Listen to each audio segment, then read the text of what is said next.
Hey there. Welcome to another episode of Heart and Hustle, Visionary Healers, Movers, and Shakers.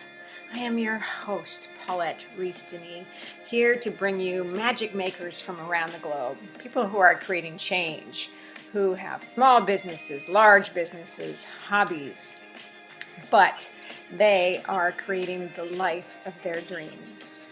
And that, my friends, is what living is all about. So let us know how you like this episode. Please subscribe, and we'll see you there. Thanks for joining. All right. Hello, and welcome to another episode of Heart and Hustle, Visionary Healers, Movers, and Shakers. And I am your hostess, your magic maker, your passion instigator, your everything. I'm your everything. Paulette Rees-Denis here, and with another episode of this 5th year of Heart and Hustle. These great interviews with people who are creating change in the world, who are living their passions and dreams and helping others move into their passions and dreams and health and wellness and magic and all those beautiful things.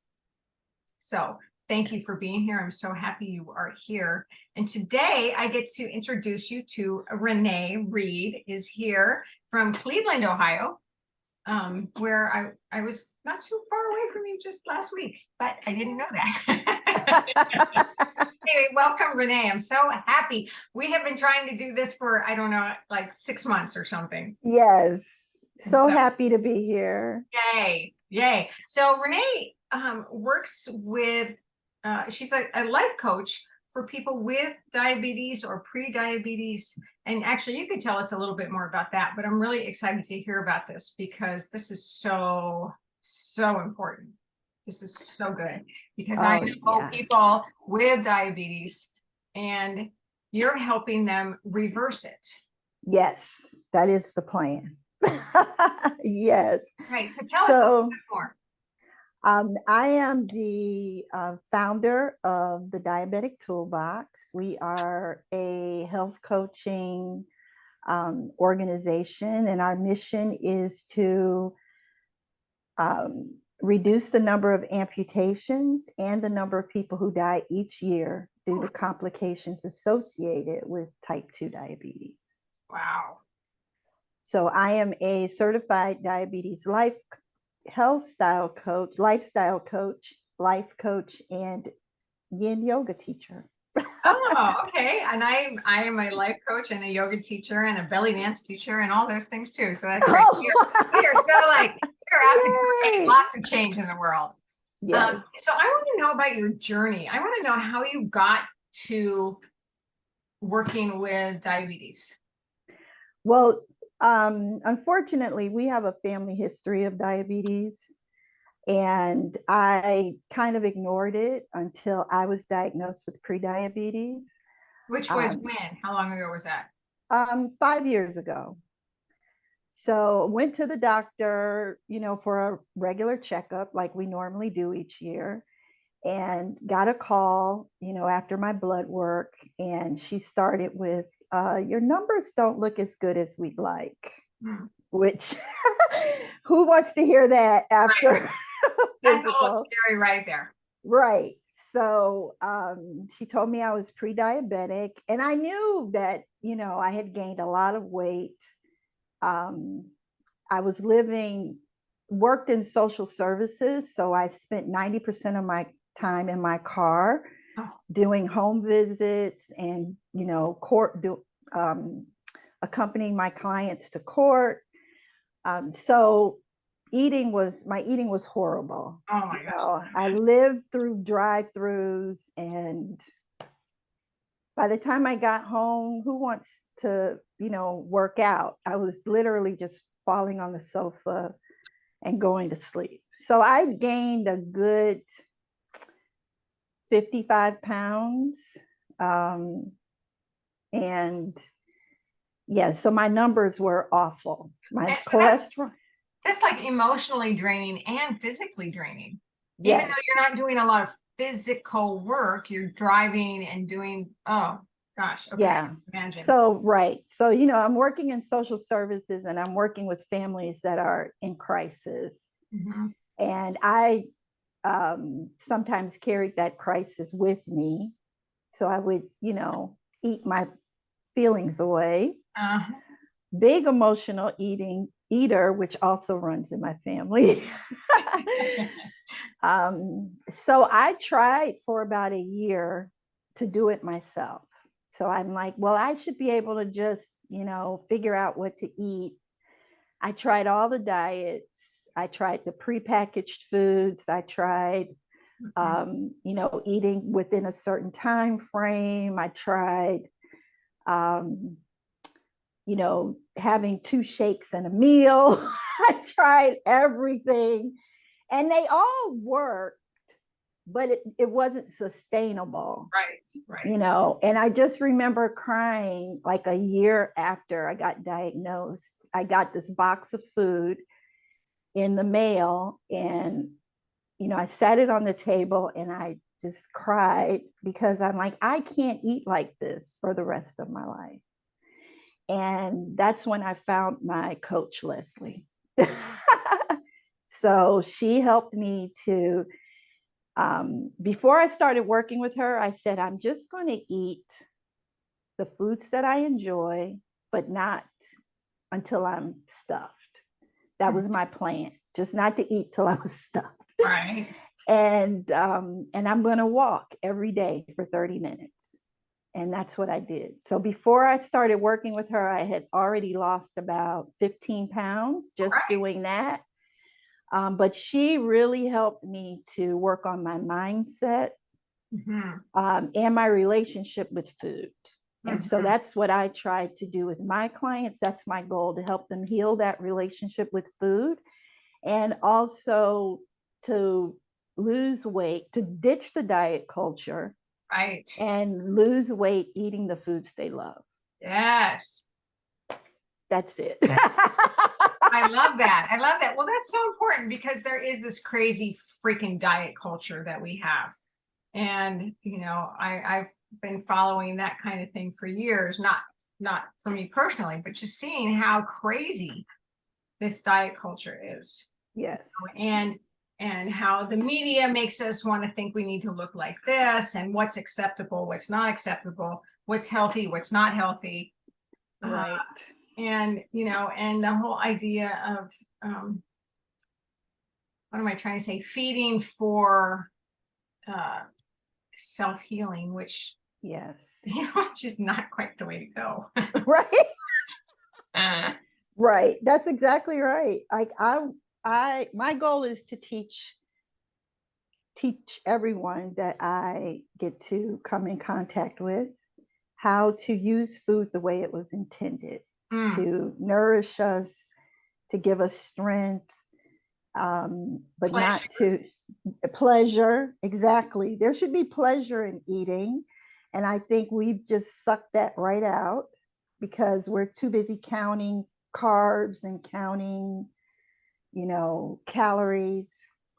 And I want to teach people how to eat the foods they love, and not use food to self-medicate.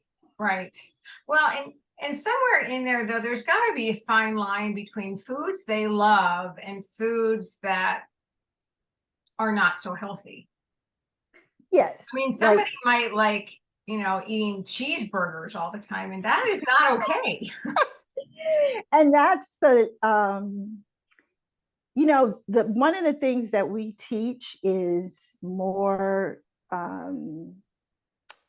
cooking at home, and really starting to enjoy even if you are a single person, because I have clients who are single people and they're like, but it's so much, it's easier to just go out and grab something. But, I try to teach we can cook this meal and then we can take half of it and you can take it for lunch the next day or have it for dinner. So we can batch cook. Oh, I am the queen of leftovers. Let me tell you. I love to cook and I cook a lot.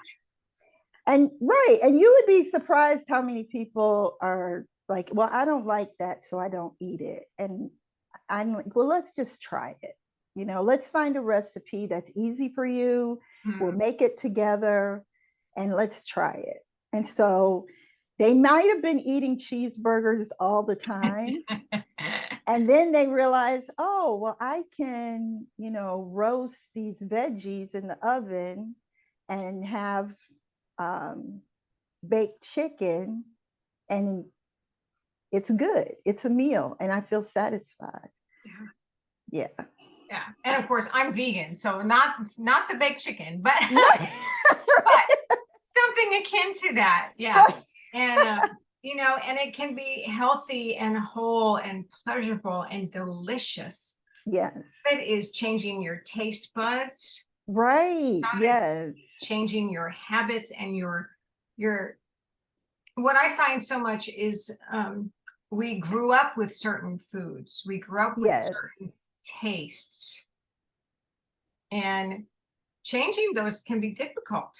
Yes. One of the things I like to do is, like, my family's from the South. So everything is covered in gravy. Oh, danger, danger. Exactly. Hence the diabetes. So Oh man. everything is Right. covered in gravy. We've got rice and potatoes. And so one of the things I like to do is have a client, what was your favorite dish as a kid? And we take that dish and we figure out how to make it in a healthier version of it. Sure. Hmm. So they can still have it and have that great memory of it, but eat it in a healthier way. Nice. Oh, it's so important. It's so good. Um, so what has been, so you were diagnosed with prediabetes. So where are you on that now? So I was, with Leslie's help, I was able to reverse my prediabetes. Yay. I Yay. lost 45 pounds. Woohoo. I know. I Yeah. know. And then I decided that I needed to help other people. I realized that a lot of our clients that were coming to us not only had um, mental health issues, but they also had physical issues that we were not addressing. And Mm. that's originally why I got certified as a diabetes lifestyle coach, to teach them how to. So yeah. So do you find um, that many people just want to listen to the doctor and take the medicine Yes. and Mm-hmm. not change their eating habits, not change their physical activities, and just say, oh, the doctor said take this and I'll be fine. Or I can't Yes. reverse this, so just take these drugs until you drop dead. Or, Right. and Mm-hmm. so many people don't realize it's so easy to change with your food Yes. and with your activity. Mm-hmm. And they don't want to do it. No, because, a lot of people want to do things the easy way. I don't try to talk them out of that. Everyone, has their own journey. Mhm. Um, so, and I actually just did a podcast about this a couple of weeks ago. Should I take the drugs? Oh, And the only thing that, I didn't try to um, take that stance where, no, you should just work out and eat right and do, mhm. because everyone, like I said, has their own journey.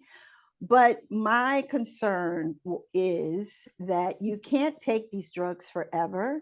Uh-huh. And if you don't change your mindset around food, or if you don't have the support you need Mm. to, if you don't create an environment where you're thriving and able to maintain this journey, then the weight's going to come back. And who wants that? Yeah. So I encourage folks that if you are going to take the medication, continue to work on your mindset, your relationship with food, gather those natural and professional supports around you, and create an environment where you're thriving. Nice. That's so good. That's so important. That's like one Yeah. of the most important things, right? Surround yourself with uplifters. Surround yourself Yes. with people who inspire you, who uplift you, Right. and go out and search for that. Yeah. Don't you don't have to Exactly. fall back into the old patterns. It's time for a change. And that's what happens, right? We lose weight, but we don't change our environment, or we don't change the people that we're associated with. Mhm. And they might be like, oh, even with me, my coworkers, um, because diabetes is a disease you don't want to tell people you have. There's so much shame around it because it is considered a lifestyle disease, which means you have it because A, probably because of your family history, and B, because of the way you live. Interesting. I never thought about it in those terms, but that makes Yes. sense. Yeah. So many people have diabetes and they don't tell anyone. Parents have diabetes and they don't tell their kids.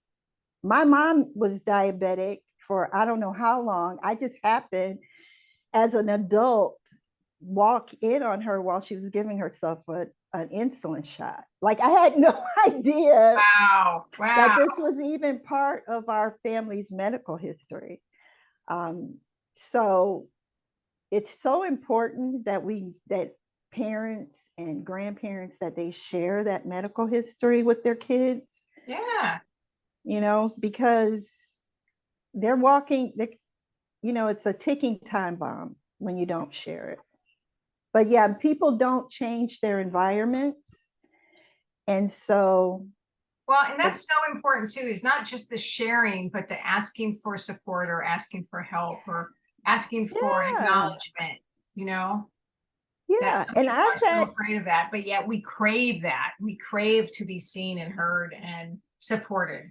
right. And I've had families where the mom started working with me, and then her husband's like, well, what are you doing? Why are you walking instead of watching, TV after dinner?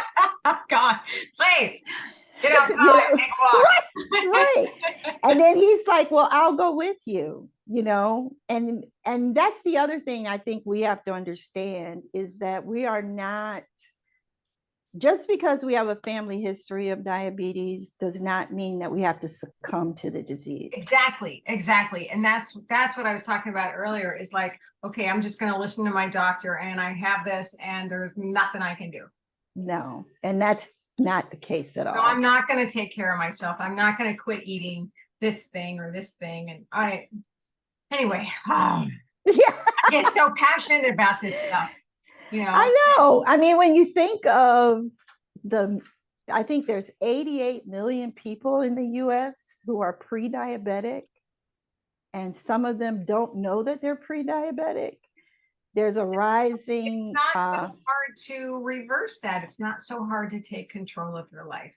You right, fall into a habit of eating this thing and not doing this thing, and oh, I'm like invincible, or I am my disease. right. Oh, yes, yes. A lot of people think that.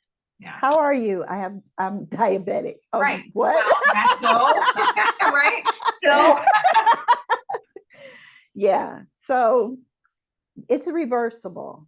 It's definitely oh, reversible. you're doing It's such great work. Oh, that's so good. So really quickly, so what do you do for yourself? So I always love to ask my interviewees, like, what's your self-care rhythm, or what is it that you it's yourself? so funny you said that, because I went to get my hair done, and my hairstylist that I've known for, I don't know, 30 years. She's like, you're so prissy. I'm like, what?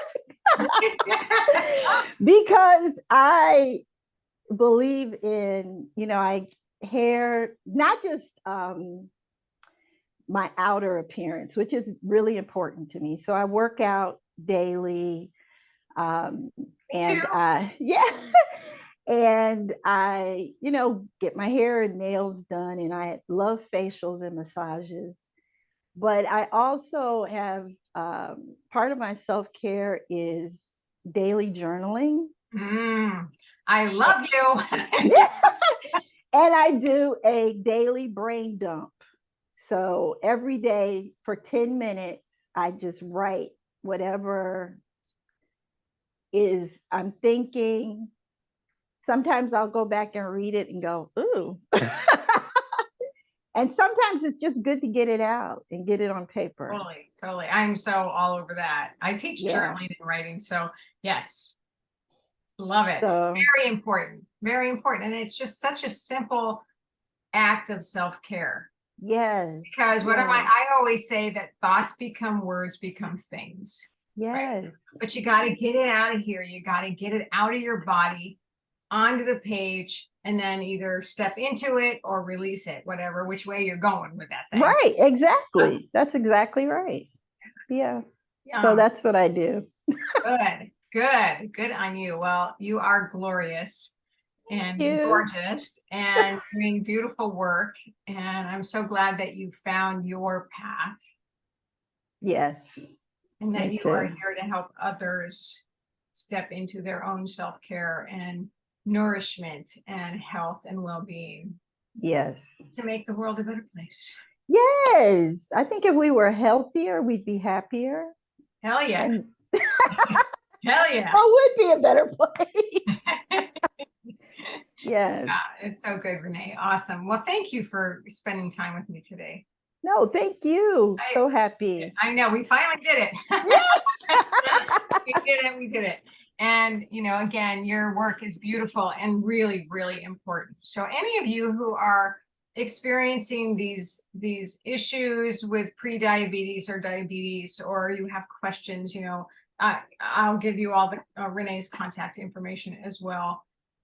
But step into it, you know, ask for help, ask for support, get educated, get the knowledge, make the changes, do the work to make yourself a healthier, happier person, to live with more joy. And, you know, that's what we're here for. We're here to live a good life. Exactly. Yes. All right. Well, thank you so much. Thank you. All right. And thank you, everybody out in Heart and Hustle Land. Thank you for sharing yet another episode. Are you guys kidding? This is like, I don't know, what are we on? We're on 170, 60 or 50 or something. It's been a long time and I love it. I just love bringing you these people that I get to meet. I'm so excited that I get to meet you, Renee, and see what other people are doing in the world, because it's so exciting. It's so inspiring. And thank you all out there in watching us. And if you have any questions for me or for Renee, bring it on. Bring it on. Yes. All right. Until we meet again, many blessings. Mwah.